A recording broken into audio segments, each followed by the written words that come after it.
In today's video, we're going to be simplifying vocal delay. I'm making this series because I'm so frustrated with how other YouTubers are teaching things like compression, EQ, auto-tune, delay, reverbs. I feel like a lot of people are overcomplicating it, and I just want to simplify it. There's 5 steps for you guys. Literally every single day I'm thinking, what can I learn to help others and to help other people have a better experience with mixing? So I want to make it fun for people to learn this kind of stuff. And that's my goal with this channel, is to make you guys have higher quality music, to learn easier and to learn more. So if I skip over anything in this video and you don't understand maybe a certain concept with delay, just ask me down in the comments below. So let's get right into it. So far, this is episode 5 of the Vocal Mixing Simplified. We've already done auto-tune, EQ, compression, and de-essing. So now we're gonna get into the effects like delay. So I wanna play you guys what we have so far.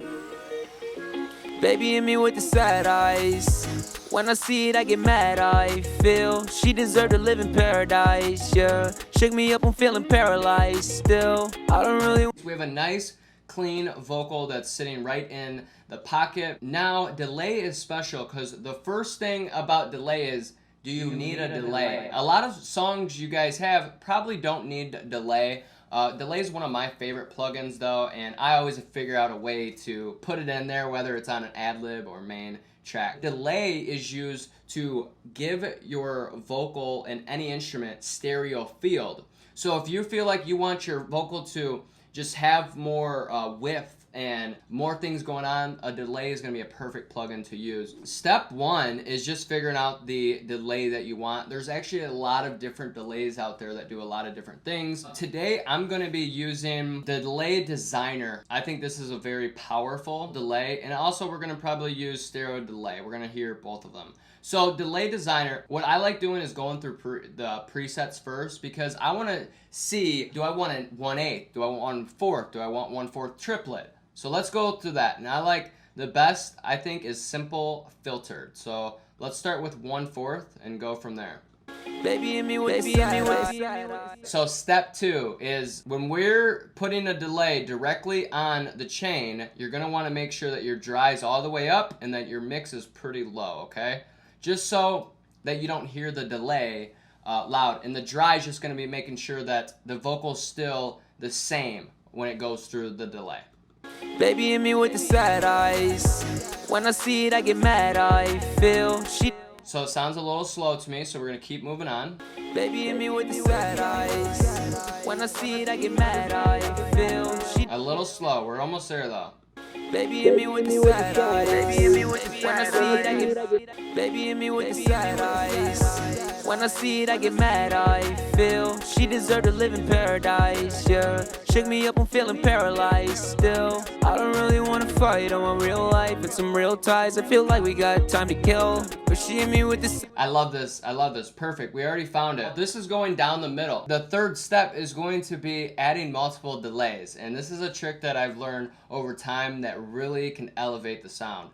Travis Scott does it. A lot of people that use effects are doing this. Baby hit me with the sad eyes.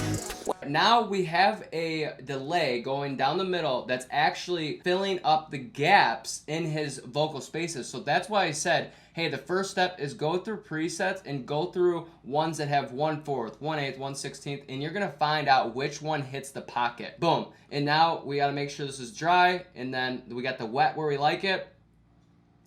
And boom. The next thing I want to add is another delay, and we're going to add stereo field. So step 4 is adding a second delay. Baby hit me with the sad eyes.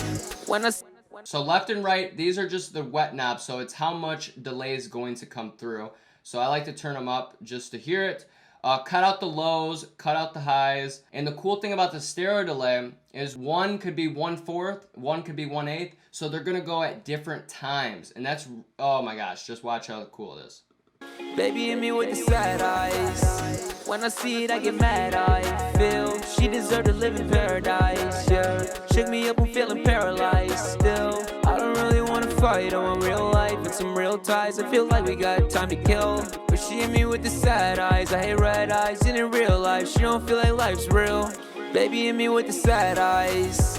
When I see it, I get mad, I feel she deserved to live in paradise, yeah. Shook me up, I'm feeling paralyzed still. I don't really wanna On 90% of your guys' songs, I guarantee this 1/4 and 1/8 trick works, but just remember that you take out the lows and highs, because with effects, if you don't get rid of the lows, it's going to really muddy up your track. When you hear it in a car, it's not going to sound good. And I hear so many mixes that you guys send me where it's the delays aren't low cut and high cut. It's cleaning up it because we like the mid and higher range of effects anyways. The lows, there's no point to have those because all it does is muddy up the bass, and that's one thing we don't want to do. The next step is just messing with the high cut. Maybe on this one we want more highs, so let's check that. Baby hit me with the sad eyes. When I see it, I get mad, I feel she deserved to live in paradise, yeah. Shook me up, I'm feeling paralyzed still. I don't really wanna fight, I want real life and some real ties. I feel like we got time to kill. The last thing I want to mention is, I know it sounds pretty good, but you want to make sure that you don't really hear it. In some cases you do, but in most cases, our ears get used to hearing the same delay over time, so that's why we increase the volume and increase the wet knob. I highly suggest when you start working with effects, get it to where you like, and then wait a day, and then come back to it to see what your ears think. You could be like, oh wow, I put way too much delay in reverb. So giving you that day break will really help you with delay. If you just focus on, going through different presets, you're gonna catch the swing that you want it on. It will enhance the groove of the track and enhance that stereo field. So I think that's the important things to know about delay. Don't overthink it. Use presets, take out the lows and some of the highs, and mess with the dry wet, and wait a day and listen to it again and see what you think. But that's basically it, guys. I hope this helped you in any way. If it did, please give it a thumbs up and so this video can turn into confetti. And if you're not subscribed, hit that subscribe button. We're coming out with so many vocal mixing tutorials. I'm very excited about it. And if you guys have any questions at all, please leave them down below. I know I skip over some things, but this is a process of me learning how to teach better, to simplify things. And if I did go over anything, just let me know down in the comments below and we'll talk about it. So I'll see you guys next time. Peace.